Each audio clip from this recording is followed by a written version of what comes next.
Hey there folks, and welcome to another dive down the MIDI rabbit hole. Today we're taking a further look at MIDI routing and how you can connect everything in your studio using good old-fashioned 5-pin DIN MIDI cables. I've made some previous videos about MIDI with over 60,000 views and hundreds of comments, and I'll leave a link in the description down below to those. The aim today is to give an overview of what's possible with MIDI using my current studio setup as an example. Whether you're going doorless and don't want to be tied to a computer, or you just want to get all your gear talking to each other, hopefully this video will benefit you, maybe trigger some ideas for your own setup, or indeed possibly solve a problem you've been trying to get your head around. Before we walk through my setup, here's a few things to remember. Most synths have 2 or 3 MIDI ports, an in and out, and if you're lucky, a through. The out port sends data out of the synth, basically sending instructions off to somewhere else, telling something else what to do. The in port receives data into the synth, effectively giving that synth instructions on what to do. The through port takes data received at the in port and passes it on to another synth without affecting the synth in the middle. So it sort of gets some instructions that say, I don't want you to do anything with this, but can you please pass it on to the next synth and tell that what to do for me, please. This bit is key to unlocking the full potential of all your gear. Other than in, out and through, there is one other to be aware of, which is MIDI merging. This allows you to take multiple MIDI inputs and merge them into a single output. If you want to learn more about MIDI through and MIDI merge, I've left a link in the description down below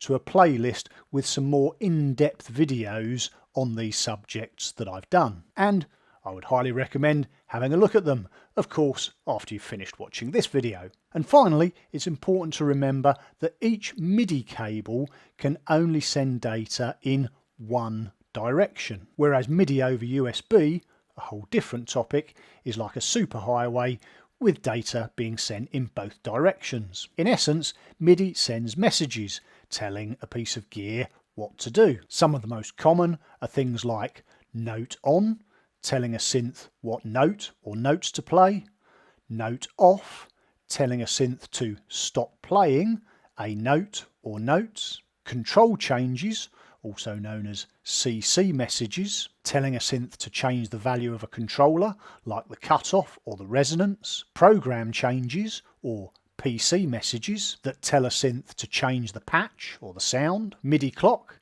telling synths what tempo everything is playing at, and start-stop messages that tell sequencers on other synths when to start or stop playing. The beauty of MIDI is that it's actually very simple, but you can do some really complicated things with it. And if you've got multiple devices that aren't connected via MIDI, you could be missing out. With some careful planning, you can get all your gear talking to each other, providing flexibility in your setup, improving your workflow, or doing things that you didn't even think were possible. Now, let's take a look at my current setup, how it's all connected, and what it enables me to do. So here is all my current gear. There are 2 MIDI keyboards, Arturia's Keylab 61 and Keystep 37, a MIDI pedal board, the Behringer FCB 1010, a voice effects unit, the TC Helicon Voice Live Touch 2, 6 hardware synths, an MODX 8 Plus, Arturia Polybrute and Matrix Brute, Behringer DeepMind 12, Neutron and Pro 1, a drum machine, the Roland TR8S, and an audio interface, a Behringer UMC 404 HD. There are also a couple of USB only devices, a Spark LE drum machine and Roly C board, but I'm not showing these as they aren't connected via standard MIDI. At the heart of this setup is a small MIDI merge box combined with a MIDI through box, which act as sort of junction boxes to combine, split and send signals around my little ecosystem. The MIDI merge box can receive inputs from 4 devices and merge them into 2 outputs, each output being a duplicate of the 4 signals. The through box can then receive one input that can branch off to any of the 4 outputs, with each of the 4 outputs again being a duplicate of whatever is received at the input. Again, I'd recommend watching my separate videos on MIDI through and MIDI merge. Once you finish this one, you can find them in the link in the video description down below. And this is what it all looks like in reality, as I say, with my MODX8 Plus, the Keylab 61 MIDI keyboard, my Matrix Brute, my Voice Live Touch 2 vocal effects unit. I've got my audio interface down here. Over behind me is my Polybrute, my DeepMind 12. On the desk, the Keystep 37 and the TR8S. And then over here, my Behringer Pro 1 and Neutron desktop synthesizers, along with the Roly Seaboard MIDI keyboard, and over here, my Spark LE drum machine. Now, going back to our diagram, let's put in all the connections. At first glance, it looks pretty complicated, but if you follow the flow of the arrows, it's actually quite simple. So let's delve a little deeper. In this and all the following diagrams, the yellow boxed items indicate where signals are sent from, and the green boxed items are where the signals are being received. So, the 2 MIDI keyboards, the pedal board and my MODX8 are all connected to the merge box, allowing their signals to be combined into one output, and therefore any of their signals can be sent on to other equipment. The MIDI merge box then has 2 outputs. One of these goes to my voice effects unit and one of these to my TR8S drum machine. The TR8S drum machine then connects to the through box. From there, the signals can be split 4 ways and connect to 4 of my hardware synths, the MODX, Matrix Brute, Polybrute and DeepMind 12. The Neutron and Pro 1 are then daisy chained off the DeepMind using their own built-in through ports. And finally, the Pro 1 feeds back into the Keystep 37. But why do all this, and what does it mean I can do? Starting with my Keylab 61, this can control any piece of hardware in my studio that I want it to, just by changing MIDI channels. So here on channel 1, we have the MODX8 below it, but I'm playing it on the Keylab 61.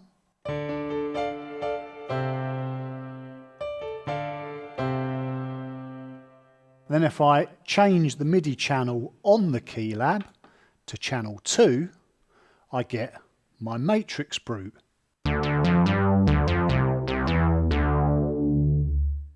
And then if I change it to channel 3, I get my DeepMind, which is on the top over behind me.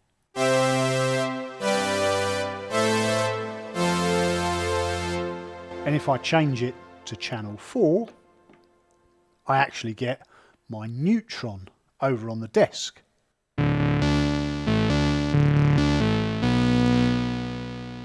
And then if I change it to channel 5, I get my Polybrute, which is on the bottom behind me.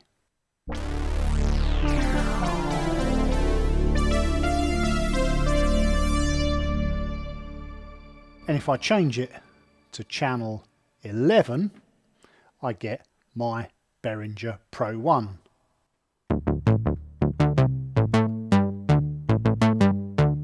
And I also have the pads on my Keylab set to channel 9, which controls a drum VST in my DAW. Also, if I set the Keylab to channel 6, which is my Keystep 37, I can use things like the chord function on the Keystep to play the DeepMind.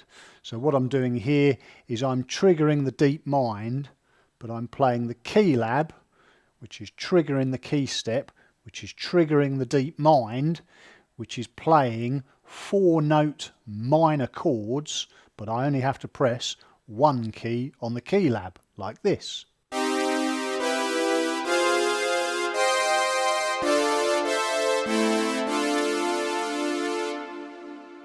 Which is pretty clever. It also means if I wanted, I could program the sequencer on the Keystep to play another synth, but using the 61 keys on the Keylab. Moving on to the Keystep 37, this sits on my desk in front of my computer, and with these MIDI connections, like the Keylab 61, I can use it to play any one of the synths in my studio. And again, just by changing MIDI channels on the fly whilst I'm using the key step. Like with the Keylab, on channel 1 I've got my MODX. On channel 2 I've got my Matrix Brute.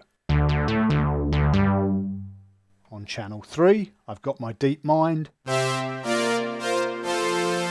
And I think you get the idea. I can flick through all the MIDI channels and play any one of my synthesizers. This is really great for when I'm composing into, say, my DAW on my computer, because I can use this little keyboard here as effectively a master keyboard, and I can choose which synth I want to play without having to constantly spin around on my chair in the studio. The FCB 1010 pedal board down on the floor here then allows me to control various things in my studio with my feet if I want to. I currently have it configured to trigger and control various things in my MODX 8 Plus.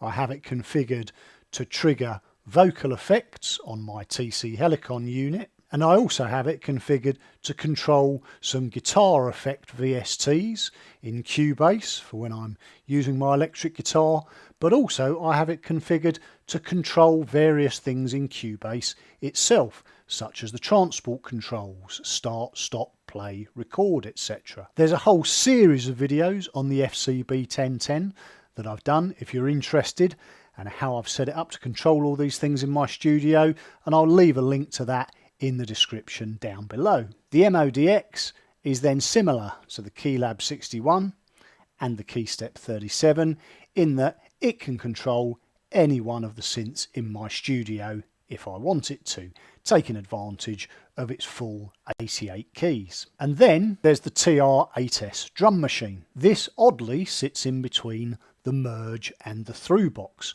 but there is good reason for this. By putting it before the through box, it can pass its clock signal through to all my other hardware synths, acting as the master clock for the whole ecosystem. But also, by putting it after the merge box, it's able to receive the signals from the MODX 8 Plus, Keylab 61, Keystep 37 and FCB 1010 and pass them through to all my other hardware. So, as well as being my drum machine, it sort of acts like a through box itself. With the TR-8S, when I press start on the drum machine, I can also trigger other sequencers on other synths. So for example, if I press start on the drum machine now, not only will I start the drums, but I will also start two sequences on the Matrix Brute and the Poly Brute, like this.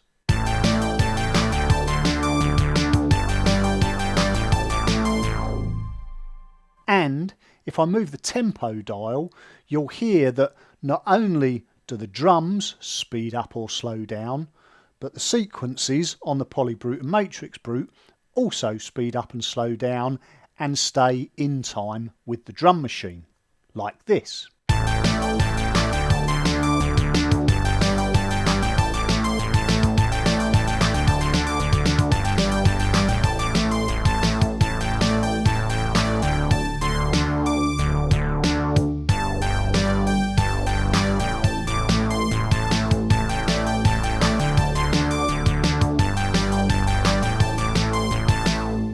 The Keystep 37, down in front of the drum machine, also acts as a master clock, and when it's armed to play sequences or the arpeggiator is armed, it overrides the clock on the TR-8S and becomes the master clock for the whole system. And again, through pressing start and stop on the Keystep, I can trigger the drum machine and I can trigger any other synth around my system. This gives me great benefits by having two pieces of kit on the desk right in front of me, where I can control the master tempo of all the synths around my studio, and I can also start and stop different sequences or patterns that are being played on different synths around my studio. The rest of the kit, the Matrix Brute, the Poly Brute, the Deep Mind, the Pro One and the Neutron, they just receive data. They either control themselves or can be controlled by the Keylab, the Keystep, the MODX or the FCB 1010 pedal board. So that's it. That's how I use MIDI, how everything's connected and what it can do. Also, the beauty of setting everything up like this is that it's all permanently plumbed in, so to speak. I don't have to move MIDI cables around to make new connections. It's all just ready to go. There are more complex and expensive options for routing MIDI, such as the iConnectivity MIOXL or the Conductive Labs MRCC, to name a few. But I find this setup does what I want it to do, and at a reasonable cost. Well, that's about it for today, but if this has piqued your interest, then please check out the playlists in the video description down below. As I've mentioned previously, the first contains a series of videos that I've made around MIDI, and the second is a series of videos on the FCB 1010 MIDI pedal board that I use via MIDI to control various things in my studio. I hope you enjoyed this video, and if you have, please don't forget to like, subscribe and ring that bell. And if you have any questions, please feel free to leave them in the comment section down below, and I will do my best to get back to each and every one of you. Any other comments or feedback is also highly appreciated. But for now, I've been Graham, take care and catch you later.